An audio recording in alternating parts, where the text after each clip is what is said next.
Hello, everyone, and welcome once again to the Wednesday night webinar. We're happy to have you here. The webinar is sponsored by NoCD. NoCD is a downloadable app that you can get from Google Play or iOS. Through the NoCD app, you can also access our teletherapy service. We are now in all 50 states in the United States. Next year, looking forward to going international. And that's not why we brought Stuart on, because we love Stuart, but he is international, so it's a nice theme to talk about anyway. And you can also use all of our therapy tools and have the community through the OCD app and all of our platforms as well too. To reach us, go to treatmyocd.com. Please feel free to reach out and see if we can do a 15-minute call with you to see if our teletherapy service might be best for you. My guest tonight probably needs no introduction to the OCD community because he's pretty darn famous in the old OCD community. Stuart Ralph of the OCD Stories. Welcome, Stuart. Thank you. It's really good to be here. And thank you for being here at 1 a.m. your time. So highly appreciate you being up here with us today. But you probably have to do a lot of that when you're interviewing people from the U.S., don't you? Weird times and things. I did it. I did in the early days. There was times when also when I was interviewing people sort of in Australia. So I'd be getting up at like 6 a.m. my time because they're in the future to me, and to you guys, obviously. But yeah, not so much anymore. I've set boundaries and I kind of have my set times that I can and can't record now. So good for you. Good for you. It is interesting. I've been to Australia a lot, and how you lose an entire day going there, but then when you come back home, you pretty much arrive at the exact same time you left on the same day. So it's just a really weird experience. Yeah. Stuart, what motivated you to start the OCD Stories? Been interesting. So it's a week and a half's time will be the 5-year anniversary from when I first released the first podcast. So it's been quite a journey. But I actually started the website maybe 3 months before, so about August 2015. And it was originally, the idea wasn't a podcast. It was originally, I enjoyed reading people's stories online, and they were kind of scattered across the internet. And I wanted to create one place that we could bring them together. And particularly stories where people would they've struggled, but they've somehow found a way or got the right therapy or whatever it is. I don't want to say success story because I think that's the wrong word, but like wherever they were on that recovery journey, I wanted to kind of share those stories. So that was really the idea. And I was doing jury duty at the time. And some people like it. For me, I've done it twice in my life and I find it incredibly boring. And we were waiting for a case, and then I was thinking of ideas, and it just kind of hit me, and I kind of ran with it. And 3 months later, I was like, I want to start the podcast. I want to interview people like yourself, Patrick, because I was very much in the early stages of my journey, and selfishly, I wanted to get good wisdom from people. Sure. Obviously, it was a free way of getting that wisdom as well. 253 hours of free. Good job. Exactly. Yeah.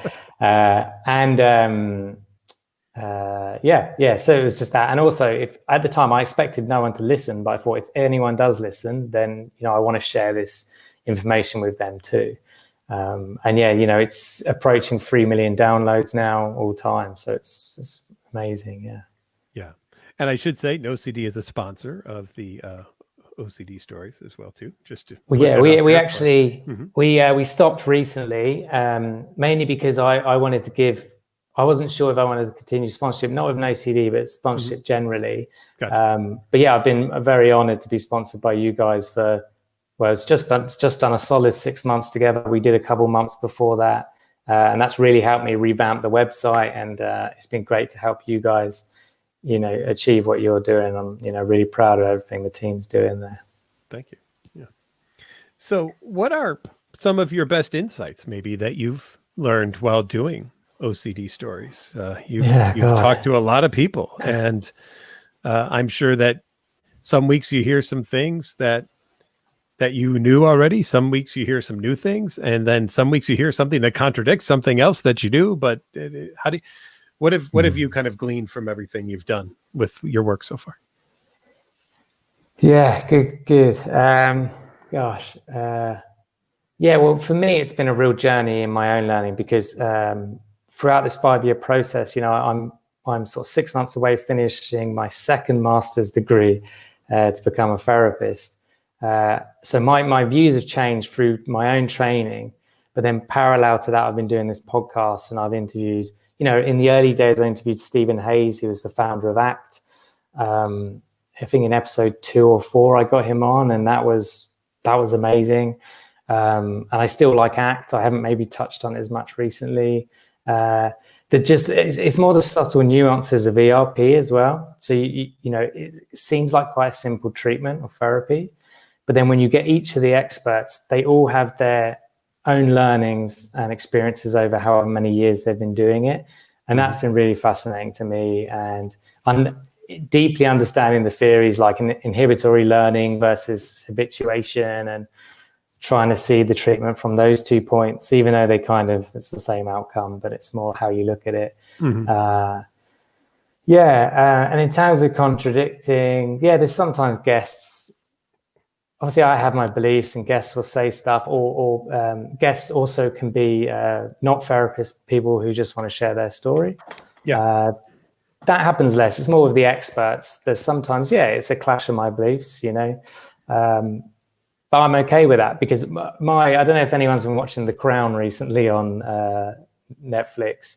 I've heard it's wonderful. I haven't seen it yet, but it's brilliant. It's I don't know how true it is, but it's based on the royal family here in the UK, and the Queen kind of always says like, my role is to kind of be impartial and not to give my opinion on politics in this country and all of this. And I try and do that to the best I can. I give it away sometimes if I'm really enjoying it, a guest, but sometimes that could be I'm just vibing in the moment. But it doesn't mean I've solidified my views when someone's sharing it. I go away and I'll think about it for weeks. There's ideas that still I'm thinking about that have been said, and I'm not quite sure, but I'm not going to pass judgment on it until I've really thought about it from many different angles. So okay, I'm okay, and I think it's also that I'm quite confident in my own beliefs. They're not fixed, but they're roughly firm. So I'm okay when someone contradicts it. It doesn't feel like my world's flipped upside down, because I know who I am and kind of what I stand for. Yeah, I mean, I think of a recent one where someone talked about their very much dislike of ACT, but I know you enjoy ACT and find it so I think that's a sign of probably a good host who allows people to express their opinions, even if they differ from the ones that they have themselves. So. Absolutely. For me, like on ACT, my first master's I did, which was a short master's, but it was a conversion because I didn't have a psychology undergrad. So I needed that to be able to do the training I'm on now. My dissertation was a systematic review looking at all the studies that specifically looked at ACT for treating OCD without ERP. So just solely ACT. And that in itself was a controversial idea 4 years ago. And it still is to many ERP therapists. And I'm in no way, advocating that. But I wanted to do the research. And so I guess I share that to show that, my liking for ACT. But I was going to say, just because that's my view, I don't want to convince or tell anyone what they need to think. I want to get contradictory beliefs and opinions on, and I want my listeners to make up their own mind and to use their own experience, their own gut instinct, dare I say, and the science if they want to go read it, and for them to kind of make up their mind. I don't want to curate it too much. I don't think I'm ever going to get anyone on that's saying anything incredibly dangerous, at which point I will edit it. But generally, if it is a bit of a detour from the norm, the status quo, then I'm happy for that, because I don't want to deprive people of that potential opportunity, because maybe it doesn't help 99% of the people, but that idea does help one person, and that's what I want to reach. Yeah, because you do edit you're not shooting live on all your OCD stories and things. Okay. What do you hope for the next 5 years of the OCD stories?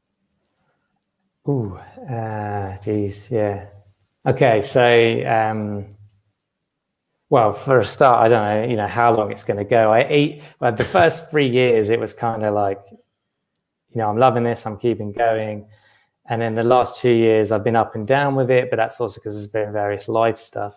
But also it's like, it keeps coming in my head, well, how long is it going to go on for? So now in my head, I just renew it for another year sort of thing, or another 6 months, and I keep going. But in terms of 5 years, I don't know. I just want it to grow and reach more people, put more ideas out there. One area is kind of changing for me is, my training, it has CBT in it, but it's also quite relational, and it brings in other therapies, the more dark side, like psychodynamic, humanistic. So because I personally, I don't work with purely OCD clients at the minute. I work with general sort of teenage and children population, so they could come to me with many different things, and sometimes for me CBT isn't the right intervention for them. So I'll do something else. And that was more my Darth Vader dark side. I know. So I guess where I want to do CBT is still going to be a huge part of the podcast, but I want to start bringing in some more relational thinking and aspects. Like I did an episode that specifically talked about the therapeutic relationship, which is important across pretty much all therapies, right? If that's not there and you don't have a good relationship with your therapist, it almost doesn't matter what treatment they're doing. It's probably not going to work if you hate your therapist or your therapist hates you. Those are extreme words and extreme cases. But so I want to look at more doing things like that, trying to touch on the less kind of tool-based stuff. Okay. I think that could probably improve treatment as well. In your own journey, I mean, with, as a person who's experienced it and now as a person who's treating it, what kind of unique things do you think from that perspective could come into the OCD world that could be helpful that some people might not have thought of before? Or again, going from that information that you've gleaned from talking to not only people who treat OCD, but people who have, your interview with Jacqueline was wonderful. I enjoyed that. Just what would you see would be maybe the next frontier in working with people who have OCD? Wow, yeah, that's So I'm going to speak, but I'm going to caveat with I don't have the answers, and I'm very much trying to figure this out for myself at the minute. Because one of the things is why I originally investigated ACT, and I'm actually looking at a different therapy now for my dissertation that is arguably more taboo, and not because I believe it's going to work, but I believe we need the evidence there to say it will or won't work. We can't say one therapy is no good for OCD if there's not a single study out there on it. So I want to cover more of that, just to be open-minded and just to see if it can be integrated, it can be blended. To answer your question, I'll just talk. So for me, I did sort of CBT, really helped me, and I still use the principles to this day. So I recently had a daughter. My wife gave birth to a daughter. I became a dad sort of 4 months ago, and I've been getting intrusive thoughts around my baby. I won't go into the nature of them, but they're quite shocking. So when they come up, I will lean into it, and I'll amplify what my brain's telling me tenfold, and I'll almost like enjoy the thoughts, so to speak, and egg it, basically trying to go on the attack to push my brain back, which I think is very much kind of in the realm of ERP, and that's been working for me. I should also say the anxiety is not huge there, so it's easy for it to be effective for me at the minute. I guess my point there is I'm still using it to this day, and I probably will. And it's not just in the OCD rounds; it's many areas. Any area I feel anxiety, I'll try and lean into it if I can. And so I still use some ACT stuff to this day. But I've also been in, it's kind of integrative psychotherapy, so a mix between humanistic and some psychodynamic principles. That's my therapist, and I've been with her for 4 years. Now, it's worth me saying I was with her for a couple of years, and then as part of the training I'm on now, you have to be in therapy for 3 years. Oh, okay. All right. So I'm kind of forced to be in it for longer. I think I was kind of ready to stop after those couple of years. That being said, although I was ready to kind of stop, I've had some more breakthroughs in the last year or so that I didn't think. I thought I was done talking. There was nothing else I could kind of talk about. And that's been really helpful for me. And I don't know how helpful it's been from an OCD point of view. I'm still undecided about that. But it's helped me from the other issues in my life that maybe we didn't get time to address in CBT. And that's been wonderful. And that's helped me, I think, grow as a human being and as a therapist, because I've worked on those dark bits in my past that were holding me back. And I think maybe that's one area that I would love to see talked about more. Is sometimes we look at OCD as it's just biological. And I'm not closed-minded to that. I'm open-minded that that's still the case. But for me, where I'm at currently, biology is 100% part of it. But I don't necessarily believe that it's all of it. So I think to see, in my case at least, to see me as my OCD was purely biological, kind of dismisses some of the things that happened in my youth. Sure. And there was no kind of massive traumas. And I think that's the other thing we look at with traumas. You know, you could say, well, I had no major forms of abuse, so therefore I didn't experience trauma.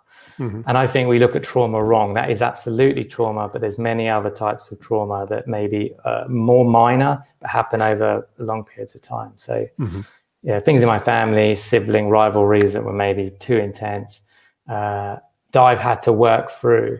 And I feel just seeing it as a purely biological model kind of dismisses that about my history.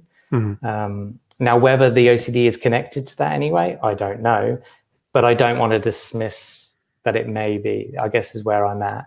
So maybe thinking about it more that it's part biological, part circumstance and upbringing, maybe, or events. And maybe for some people it is 100% biological. I don't know. And then there was one other thing potentially integrate, but I don't know. I think, and it also depends on money. We're in the UK, we've got the private health, public healthcare, so NHS. And obviously there's only a certain amount of funding. So if you go with OCD, they're going to give you maximum 12 sessions. If you're really severe, they might give you 20 or whatever. Sometimes less than 12. And there's no way you're doing anything other than CBT because you don't have the time. You need to focus on ERP in that time. Yeah. But in my ideal situation, if everyone could afford or get access to long-term therapy, for me, it would be a hybrid of let's absolutely do the ERP. Let's get that fire down, fire being the OCD, and then let's work on the embers. And what else has bothered you historically? Where else did you not feel seen or heard? Let's talk about that and work on that. And then if OCD pops up, we'll work on it again with the tools of ERP, and then you've got them as well. So for me, it's kind of a hybrid model. Good. And one more. This came out of the community. I want to pull this up. Okay. Curious how you found your early guests and how you have grown as interviewer through the process. Yeah, thank you for the question. How I found my early guests, it was literally just thinking of who I wanted to interview. So I had a few names in my mind that I'd already come across. And then I just emailed them, like Stephen Hayes. He's quite a big figure in the therapy psychological community. And it was a long shot. I just sent him an email and was genuine about it and shared my intention of what I was doing. And, he gave me a shot and I was incredibly grateful for that. So yeah, it's really, I'd say I get 80% of the people I contact via email say yes. And usually if they say no, they have their reasons and that's okay. And a very, very small percentage just ignore my email or don't see it. So, but yeah, I was shocked at how many people were just happy to do it. And then how I've grown as an interviewer, probably not as quickly as maybe I could if I was really like detailed about it and like each episode, because I know sometimes I like or I do other sounds that I don't want to do, but I guess I'm not hard on myself. But yeah, I guess how I've grown is just repetition.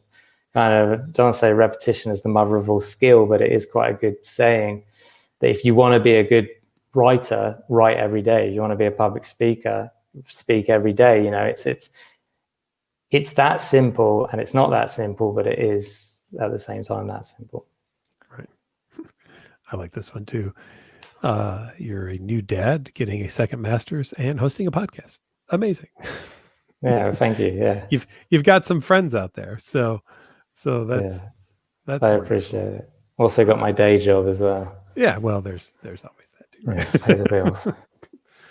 All right. Well, what do you say we jump into some questions and see what's going on into the community? Because always love to get your opinion on some of these as well. Here's an interesting one. What exactly is recovery? You've probably interviewed a lot of people who have talked about that, from people who have said you can be cured from OCD to people who have said you learn to live with it. I personally don't ever say that you can be cured of this. I think you learn to live with it. And sometimes I use an example. I have tinnitus. There's no cure for tinnitus. I have heard the same exact sound for the last 25 years. It's very loud right now because I'm talking about it. So I've brought it to the forefront of my thoughts. Yeah. It's screaming at me as we sit here. No one else hears it but me. And yet it doesn't bother me because I've just learned to live with it. In about 5 minutes, it'll fade back into the background again when I'm not paying attention to it. So I've always looked at OCD treatment along those lines, but I'm curious to get your opinion on that as well. Yeah, it's a really interesting point. And ironically, because we talked about Stephen Hayes in that episode, he also gave the example of tinnitus. Am I saying that right? Tinnitus or tinnitus. Yeah. So yeah, it's interesting. You both. Oh, did he really? Oh, that's interesting. Yeah, he did. Yeah, because he has it as well. Okay. And he's given an example of how he used ACT to kind of basically what you're saying, let it go into the background. But what is recovery? My view on this has changed many times over the years, and I have no doubt it's still going to change yet. So the thing I always say, first of all, for me, it's whatever it means to you as an individual. But I like to look at it as, for me, it's kind of living the life how I want to live it, with or without any thoughts, anxiety, or dare I say compulsions. Obviously, you want to try and get rid of the compulsions, but if they're there, they're there. So it's like, if I'm able to go for the job I want, or do my degree, or be attentive as a father, or whatever it is, then to me, that's I'm kind of living life. The kind of feelings and the thoughts are irrelevant at that point. They're scary maybe, but they're not stopping me. And to me, that's the best way of looking at recovery personally, because they're all things we can do. It's not like, as soon as I say to not have anxiety or have less thoughts, that's a lot harder to achieve, and it's somewhat out of my control. Whereas living by my values is within my control most of the time. But yeah, I don't use the word cure. For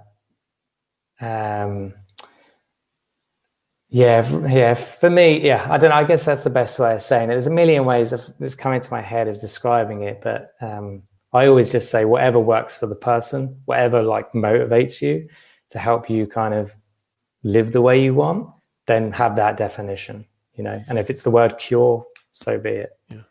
Interesting follow-up to that. Does anyone obsess about the methods involved in recovery?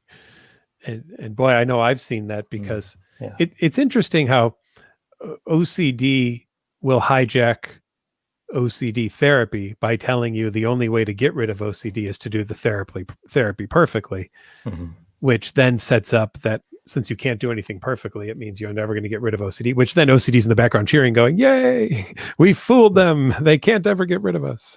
But interested in your thoughts on that too. Yeah, absolutely. I've heard this like countless times on the show, both from the therapist talking about it and from people with OCD, saying I was being too perfectionistic. And funny enough, a couple hours ago, I recorded a podcast with Steve. He's a person with OCD, he's a Canadian, and the episode will come out this Sunday.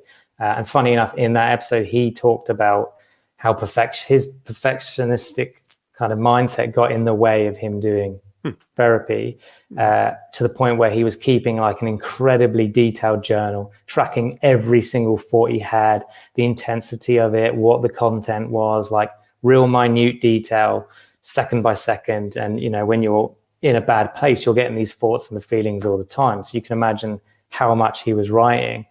And his therapist basically made him rip it up because it was too much. It was a compulsion in and of itself. So yeah, I think that's fully normal for people to. Here's one for you. What is one of the most memorable moments or unexpected moments on your podcast? Jeez, oh man, you're really testing me at 1:25 in the morning. I am. I'm sorry. Wow. What is one of the most memorable moments? It's really hard for me to pinpoint one. There's been many times someone said something that's really, especially if it's someone sharing their story, really kind of hit me emotionally. Or a therapist says something that I just wasn't expecting them to say. Like I almost had this preconceived idea of what they're about or their beliefs, and then they've said something kind of completely left field, and it's shook me a bit. But nothing sticks out. There's at least 1 in 3 episodes. There's something that kind of knocks me a bit. Okay, good question. Yeah, no, thank you. Let me scroll through here. So,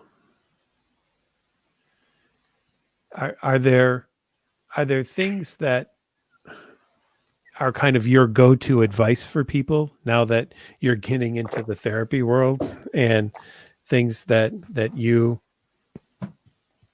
let's go back to that, you said in England, okay, or the UK, in the UK, to us it's England. In the UK, you've got those 12 sessions, right, where you can get covered. So you want to do that ERP, but what are the Stuart Ralph catchphrases that you use? I remember you asked me once about this, and I talked to you about that. My phrase always is, you can handle it, right? I'm not going to tell you you're going to be fine, you're going to be okay. I try to get with people to get to recognize that I can handle whatever it is that's there. Have you found your own kind of go-to phrasings or things that you fall into as your way of approaching the work that you do? Because I think every one of us in this business kind of personalizes this to ourselves and how we approach it. So I'm interested in what yours is. Yeah, I don't think I've formalized set ones yet, but I guess I'm thinking more generally. Well, one that comes to mind that I've loved for many years it's a quote by a Buddhist monk, which is, when you learn to suffer, you suffer much less. Mm-hmm. And I love that because it's all about, with OCD, we obviously want to push away the thoughts and the feelings because it's horrible and it's taboo in many cases, and we don't want to think or feel that, right? But as we know, we push it away, we get more of it. And when we allow ourselves to kind of actually suffer, and it's often only suffering momentarily, because as soon as we do that, the brain kind of just slows down and packs up a bit and says, okay, the signals I'm sending you, you're not listening, so sod you, I'm not going to send you these signals anymore. It's not that simple, but whenever I was really struggling, I would kind of I would not keep saying it to myself, but I'd keep that in mind. Another guest I had on, he said, you've got to feel to heal. And then you've got to feel it to heal. Yeah. And I like that. But for me, generally, I don't know if it's the same, but for me, where I'm at now, this is a healing process. The word heal is quite important for me. It's a journey, and we're healing from something, whether it's the OCD, some trauma, whatever it is. And it's in that healing, there's growth. Yeah. And it's about kind of not saying I have to do this, I have to get better. There's something in this that's going to make me better, as a better human, a better whatever. And that inspires me as a therapist and as a person. This one may hit both sides of that, as a therapist, as a person with OCD, but I don't like when people throw around OCD as in, I'm so OCD. How do we tell them OCD isn't just about neatness or hand washing, and isn't about the other thing that I even wrote a blog on, when I've heard people, even especially during the pandemic, say, it'd be nice if I just had a little OCD right about now. So, yeah. Yes. Well, yeah, I mean, firstly, during the pandemic, like, most people I've spoken to, obviously there's some people with OCD that have been really triggered by it, and understandably, but a lot, surprisingly, everyone that knows I kind of deal with OCD has said, surely your clients and everyone else are kind of freaking out by this pandemic. And I'm like, no, they're surprisingly calm, because they've been taught the skills and you haven't. So you're freaking out and they're not. Obviously, not to shame anyone that has OCD and is freaking out, because I get it. But to answer the actual question, this is a tough one, and I don't think I'm a good example of this, because there's many times in my work environment it comes up, and I'm just like, if I'm not in the mood to correct people, I just kind of let it go. But equally, by letting it go, I feel like I'm letting myself down, and just not and the community. So I guess don't be hard on yourself. But for me, it's when I do, it's about just raising it compassionately and just saying, like, because a lot of the time they're not trying to be mean, they're just ignorant. And I say the word ignorant in the way we're all ignorant about many things in our life, sure. You know? Mm-hmm. Like baseball, for me, I don't really know anything. How dare you? I watched one game and it still didn't make sense to me. But it's much like cricket in my own country. It still doesn't make sense. It's bringing them up with compassion and just saying, like, look, I don't know if you know this, but actually it's although it's not categorized as an anxiety disorder, I say it is. And it means these people have a lot of anxiety, and they get these thoughts that are quite scary to them. And then they do compulsions, which is a way of like reducing that anxiety and a way of trying to get rid of the thoughts. And then if they're interested, you can go into, they might ask, well, what are some of the thoughts? And you could say, well, sometimes people worry about harming someone or themselves, or, dying through contamination or whatever it is.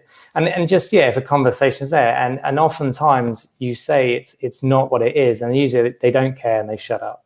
Mm-hmm. But at least you put that seed in their mind that they may think next time before saying, I'm so OCD, or I'd like to be a little bit OCD, or I think it's just having a conversation. Yeah, I agree. All my friends and family know not to use OCD as a verb. Well, it's worse when the family do it and they know you have it, or you work with it, and you go, come on.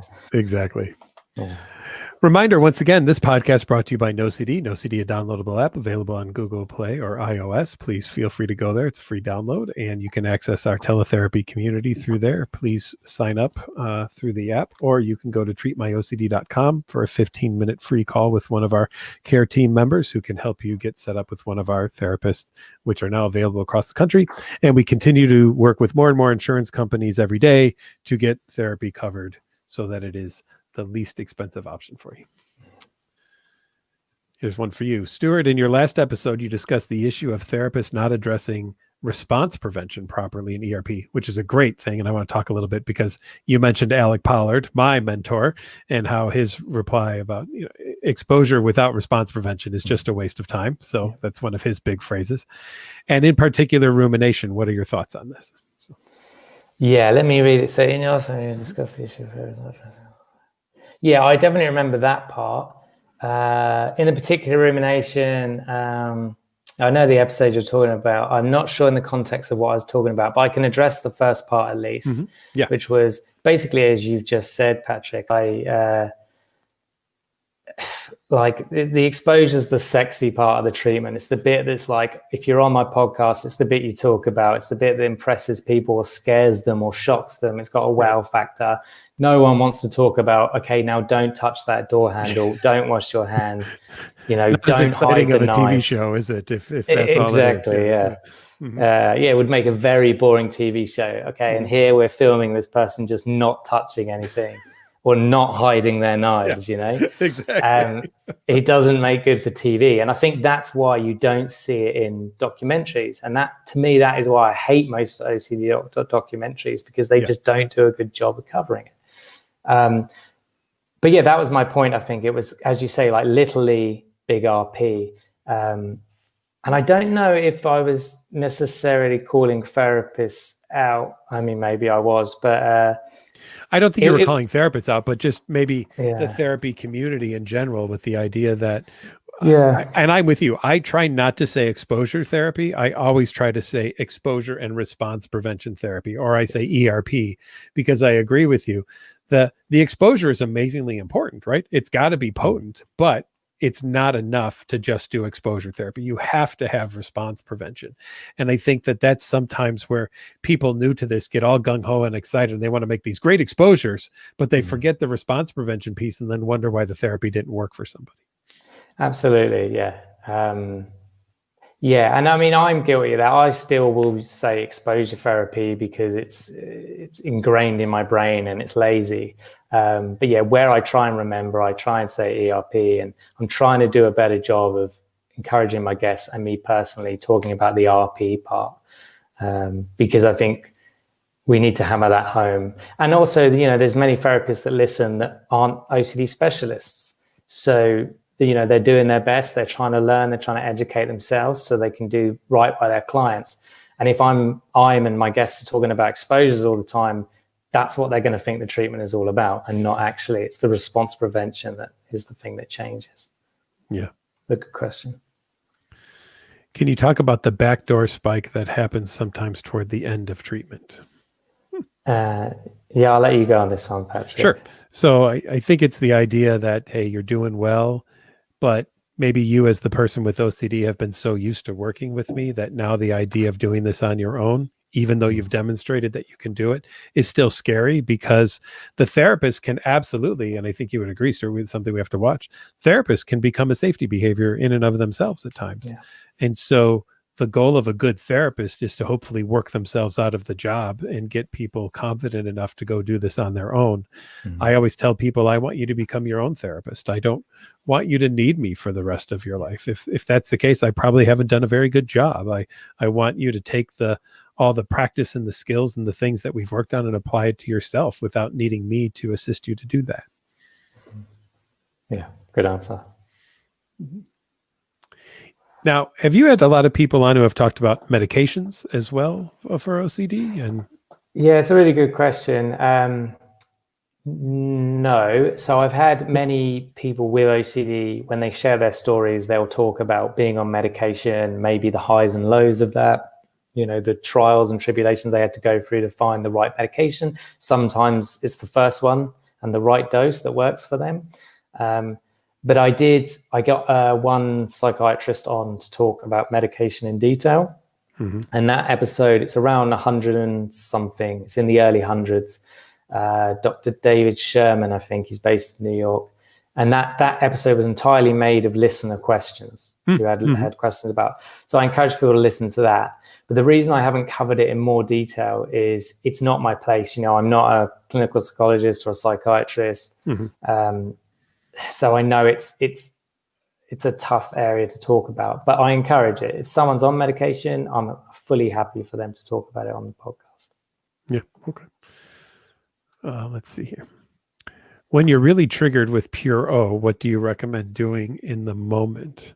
Now, I brought this up purposely because I'm interested in your thoughts on pure O, because I know there's a lot of discussion, and you've had people on your show who have talked about pure O, and you've had other people on who have not been a fan of that statement. And I'm not asking you, don't have to give us your opinion of right or wrong, but just what have you kind of seen in the discussions and controversies around this idea? And I'm happy to throw my ideas out of it as well too. But yeah, absolutely. It's a pure O. I don't have a problem with the term. Because I have a problem, I guess, when it's not spelled out, it's said out, purely obsessional, because to me but pure O, I understand it's an easy term. It's a way, the thing I love about it, as with all of the OCD terms, HOD, HOCD, COCD, ROCD, it's a way of people finding their tribe and finding, people that are experiencing the same thoughts. And that's incredibly healing and important. And it's the same with pure O, I think the term pure O was great initially. It was Stephen Phillipson that coined it in 1988, and at the time, these people with more taboo themes and intrusive thoughts were being ignored because they're like, that's not OCD. This is OCD. It's just the hand washing stuff, and so that term I think helped those people get better treatment. It maybe encouraged more research into what they were experiencing. So I think it was a good thing. I think some people don't get that there's still compulsions. Yeah. Most of the time mental, sometimes physical. But I think most people, once they've been in the community a little bit, understand that, hang on a minute, I still have compulsions here. But I guess my ultimate answer is, I think in an ideal world, we would get to a point where we wouldn't need any of these acronyms, because we'd understand, oh no, it's just OCD, like everyone's saying, and everyone builds a community because it's OCD, not because it's ROCD, contamination OCD, harm OCD. It's just OCD, and we see OCD. it. Yeah. But I think we're like 100 years away from that. We still need these labels, and they're important right now to help people find each other. But in an ideal world, they wouldn't exist, in my opinion. Sometimes I find that some patients or members that we have with OCD find that difficult, in that we as therapists aren't as concerned about what type of OCD you have. We're just concerned that you have OCD, right? Yeah. Because as you've probably heard, there are several types of OCD where more often than not, I hear people with that type say, I wish I had any other type of OCD but this type, as if there's a ranking of types of OCD, and this type of OCD is okay, but this type of OCD is not okay, right? I'll take this type any day, but I won't take this type. And I've always chuckled whenever I've been doing a group, say, and someone new comes in and someone else will be talking in the group, and I'll see that new person lean over to the person next to them and say, boy, I wish I had that kind of OCD, because that'd be really easy to deal with. And I always pause the group and I say, okay, the same speech that everyone else in the group's already heard, because they all said the same thing when they joined the group too. But it's always fascinated me how maybe the lack of recognition in that OCD is OCD. But people I have found who have OCD do this ranking of any other OCD, but this would be better than this one. Yeah. No matter what it is, right? Yeah, absolutely. I've heard that many times too. And for me, it's like where I'm getting at now, I try not to see OCD as this separate thing anymore. As like, and that's fine. I always said there's nothing wrong with people doing that. I did that. It worked for me at the time. I just don't think it does now. But for me, it's like the themes are just masks. And it's like Halloween. It's putting on these different masks to scare you. And once one theme actually doesn't bother you anymore, it will slip on a different mask. And it's going to keep doing that until you deal with the creature behind the mask, which is obviously the OCD. James says, recovery to me is admitting you're uncomfortable and having people to help you get through the process. I like that. I think that's pretty cool. Absolutely. Stu, I wondered if you'd speak maybe though a little bit to what's it like for people for that first time they walk into a therapist's office. You've interviewed enough people to talk about their journeys. Have you heard, what's that first moment like where you are now saying out loud to a stranger this thing that's been in your head that you think might be one of the worst things in the world, and you're now saying it out loud? Yeah, it's a really good point. People have different kind of reactions to this. For some people, and I think it depends who you see. If you're seeing an experienced OCD specialist, you're probably going to be much more willing to say, I have thoughts of harming someone, I'm trying not to go specific to not to trigger anyone, but and maybe I should. Yeah, so it really depends. But if they're seeing maybe a CBT therapist, but one that maybe doesn't call himself an OCD specialist, but yet they're still trained to treat OCD, you may be more hesitant. And I've definitely had many people say, I was very scared, very anxious to just open my mouth and say what was going through my mind. And sometimes they'll start by drip feeding one or two of the maybe more mild thoughts they have. And over time, they'll sort of leak more. But there's definitely a sense of relief when the therapist is like, it doesn't bother me. I've heard a million times worse. And or even if it is bad, it doesn't matter because they know it's not. It's the content, as Reed says, the content is trash. But then I've heard other people say they were working on various things, but there was this one theme that they were holding back from their therapist for months and months and months because they were still so ashamed of bringing it up. But yeah, overall, it's a sense of relief kind of sharing. I like this one. What if you've conflated something like eating pizza, for example, with an OCD thought, and now eating pizza is the trigger, not the actual thought? Yeah, I mean that's a basic conditioning principle right there, of things can get related to each other very simply, and now just the experience of something can be the trigger to the compulsion instead of even the thought, because they're just kind of fused together, right? And maybe that's like the thought action fusion example right there. I had a thought, I ate a pizza, the act of eating the pizza got fused with the intrusive thought, and now eating the pizza is just like having the thought, and therefore I have to do the compulsion. Yeah, it's an interesting one. Yeah, but it's a good example of showing you how it kind of all connects. I've always loved the thought action fusion experience. So, I'm gonna steal a page out of your book, Stu. All right. Okay. There's a billboard on the way into your town describing you and your work. What would it say?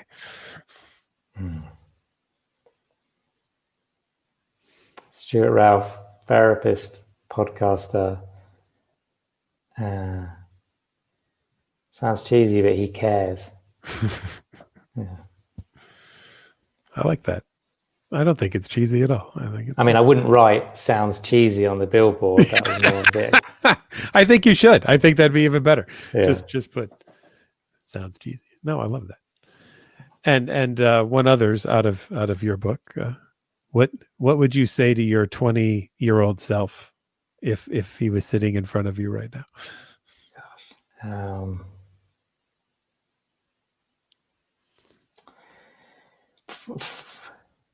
Well, I think I would listen to him, and just truly let him be heard, and then I would just kind of tell him he's enough. He's enough. I like that. And maybe do ERP. Maybe do ERP. That's a good joke. And how about your 20-year from now self? What would you like to say to that person? I'd probably ask him, what are some of the mistakes I made in the last 20 years that I can avoid? I don't know. I think I would want to look at myself in 20 years and just be in awe and fascinated by that person. I would just want to that person to be someone that, we all know people in our lives that we just love to talk to for hours, Yeah. And I think if I could see that in my older self, then I've done something right. Yeah, that's. What about you, Patrick? Well, I love the idea of looking at awe in that person. I think it's great. I'd hope I could look at myself in 20 years from now and say, you continued to fight the good fight for a cause that you believed in. That's what I hope.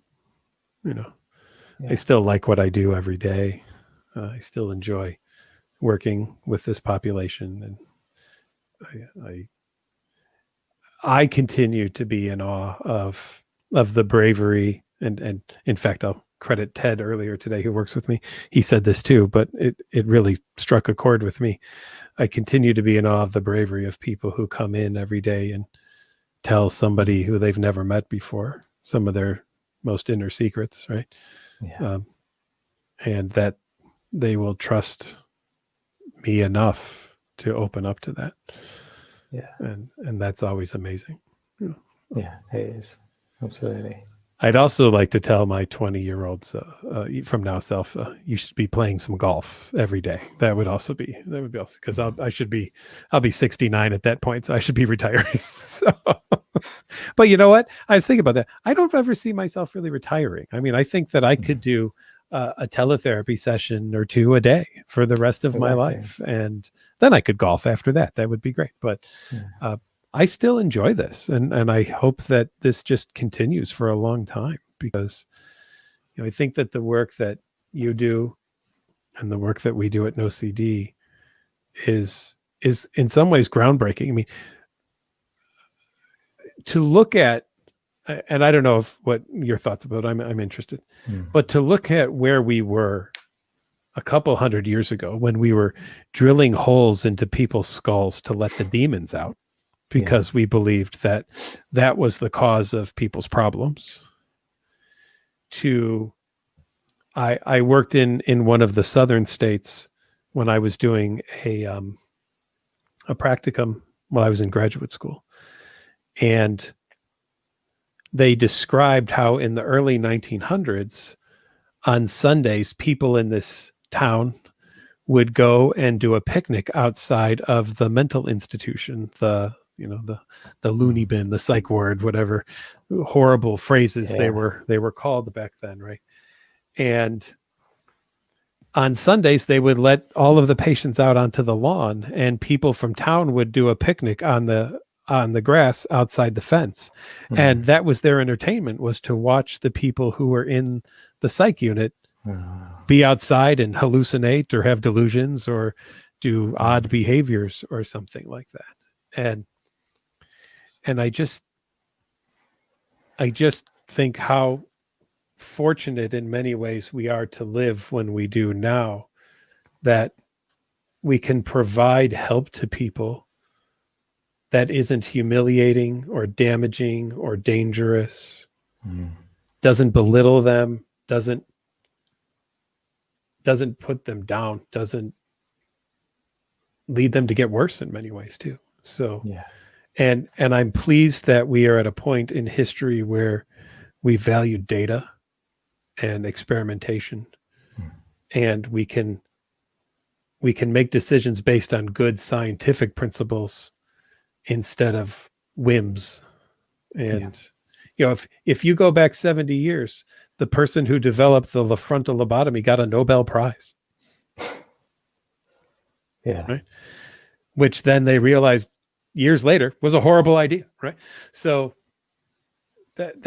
those are some of the things that I ponder once in a while. But I wonder for you too, just with all the people and the knowledge you've gained from all the amazing people you've got to sit down with, what kind of things run through your head when you're doing that as well? It's a really interesting thought. And there's some absolutely shocking historical examples like you've just given. I try and also learn. I still think I personally learned some stuff from some of the original sort of psychoanalytical thinkers. Not saying I use it, but sometimes it really helps me think about a client.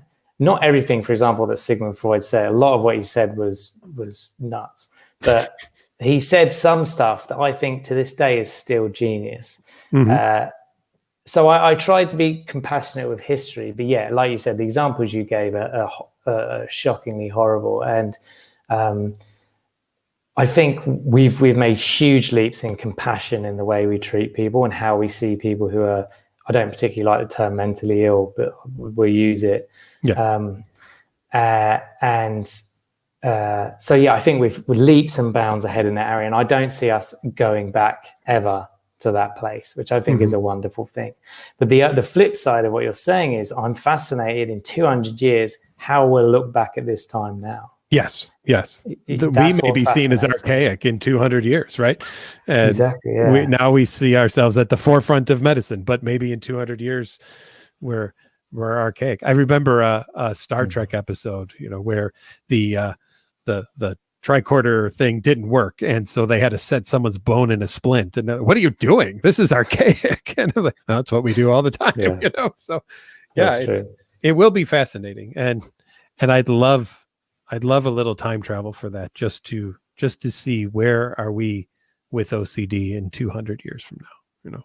Well, something that actually makes me sad thinking about that, and this is purely selfish, but like you said, I love working with people. It doesn't have to be with OCD. If they're suffering, that's what kind of motivates me. But if there's in 200 years, we figured out some way of, like, I don't know, some kind of shock or something that kind of just puts the brain right, so to speak, or some pill, or puts all of us therapists out of business. For me, that's a real sad day, because I would be robbed personally of the thing that gives me meaning and joy, But that's a selfish thing. Cool question here. Can postpartum OCD be treated the same as regular OCD? And what if you have both? Absolutely. Treated lots of people who have had postpartum OCD, and I've treated males with postpartum OCD as well. So that's one thing that I think is important. And Stu, maybe going back to a little, you talked about, maybe an OCD flare up after your child was born too, that this absolutely affects males because it can be hormonal, but it can be stressor induced as well. And I think that also goes to our discussion earlier about biology and environment. Both play a role in the aspects of OCD. They are not exclusive of one or the other, and nor are they mutually exclusive either. I think they interact and they play a role, but you can be a male or a female and experience perinatal or postpartum OCD, very much so. Yeah, I agree. Yeah, it's important to talk about the male side of things because it does affect men too. I think it affects women in more quantities because obviously the hormonal changes post-pregnancy are insane. But I think also for men, the men produce as much oxytocin as women post-birth, even though they've not given birth, which is fascinating. So those first few weeks, I wasn't tired. I was so alert. And I think it was because my body was so flooded with chemicals that I wasn't used to. And who knows if that plays a role in amplifying it. I don't know, but I wouldn't be surprised if it did as well. Yeah. Yeah. And postpartum OCD can take on so many areas. It could be about harm. It could be things that are inappropriate. It could be, what if I drop my child, right? So I'm even afraid to walk around with them. I'll hold them only when I sit down because what if I accidentally let go while I was holding them, or all sorts of things. So absolutely, it is an important thing to talk about for men and for women as well. Yeah, I think it's also important. Yeah, absolutely. It's important to talk about as well because it should be, and I hate to say the word should, but it has the possibility of being such a joyous time. It's worth me saying it's going to be stressful for every parent. There's no getting away from that. But there should also be moments of joy. And if you're then hit with OCD, it kind of robs you of that time. I was speaking to many people that lost that time when they felt that they should have been more connected, but obviously they couldn't because they were so stuck in their heads. And I think that's a real shame. I want to close with one question or discussion maybe related to that, Stuart. And that is maybe it's along the lines of guilt and shame, where I've talked to people about looking back on their life and how much time they've lost to OCD. What advice do you give, or what have you learned in your own experience about how to move forward from that? Yeah, well, from many conversations I've had, it really differs per person and they each have their own view on that. For me, a couple of things come to mind. One is the first thing that pops in is don't let it take any more. It's it's robbed you of this much. And especially it's when people have gone through treatment and then that's when they're starting to think, hang on a minute, I've lost all of this. That's when it seems to really hit. And it's okay, but it's going to keep taking more, even though it's not necessarily in your life. It's going to keep robbing you if you let it.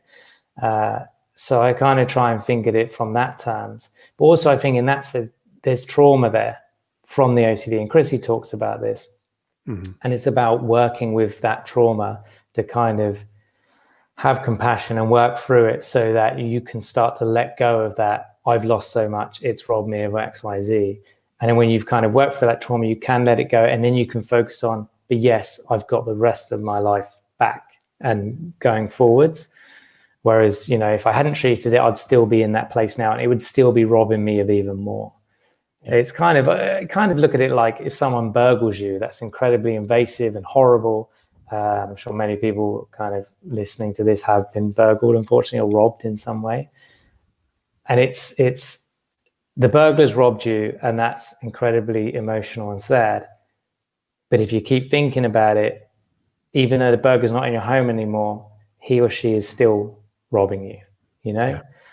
And I make that sounds easier because as soon as you throw in the trauma of it, that needs to be worked with. But I guess just to throw that out there. And the other thing is just from a growth, the guy, Stephen, I interviewed today, he kind of said, he showed how he suffered, but he said, I wouldn't take any of it back. I wouldn't change a thing. Mm-hmm. Like, I hated suffering, but like, I love who I am now and where I'm at. Mm-hmm. So he's kind of made peace with it. But yeah, I have had many people kind of say that too, of I'm a better person because of it. There was growth there. Yeah, that's great. What a great place to end. Stuart, please tell us all about OCD Stories before you go, and where to find it, and all those great things. So yeah, so it's on if you listen to podcasts, you'll be able to find it in any podcast app. Just type in the OCD Stories. It's on Spotify. It's also on YouTube, and you can just go to the OCDstories.com website, and you can also listen through the website. Wonderful. You've been listening to our Wednesday night webinar through NoCD. Stuart, Ralph, I want to thank you for joining us tonight. It was an honor to flip this around. You've interviewed me several times, and so it was so fun to kind of do this from the other side. So thank you for being here. Go to bed, get some sleep. Yeah. And well, thank you for interviewing me. You were really good, and thank you to everyone who listened. All right. We'll see you again next week, everybody, for another Wednesday night webinar from NoCD. Have a great night. See you later, guys.